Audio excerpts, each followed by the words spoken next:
Hey, what's up everybody? This is your Keto Chef Rob. Today we are taking pork belly. 30 minutes, we're turning it into an awesome, fall apart, crispy, beautiful cut of meat.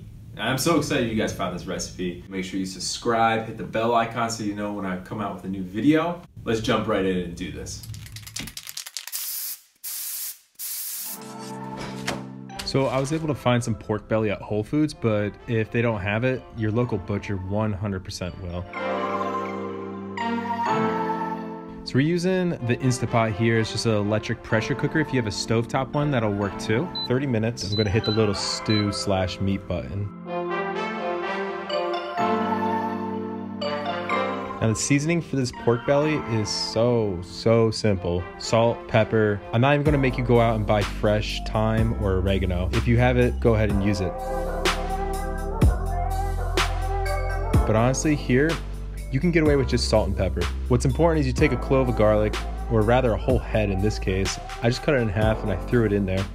And so our pot should be heating up and we should be able to deglaze with some white wine. We really only need about 1/4 inch to build up pressure inside.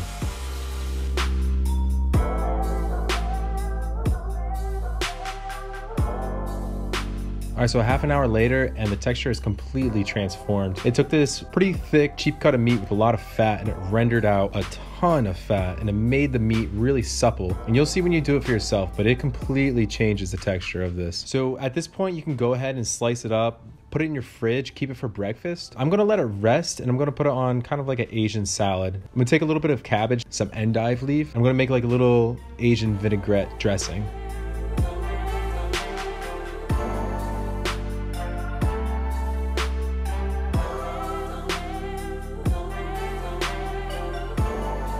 We're gonna give the salad a quick toss. You probably wanna find a bigger bowl. I'm gonna make a mess with this one. Finally, slice it as thick or thin as you want. I like it really thick, and give it a quick sear just to give it some color and serve it up. This turned out amazing, and I'm so glad that you guys watched all the way to the end of my video to see it. I hope that you make it so you can taste it. As always, guys, keep it keto, stay healthy.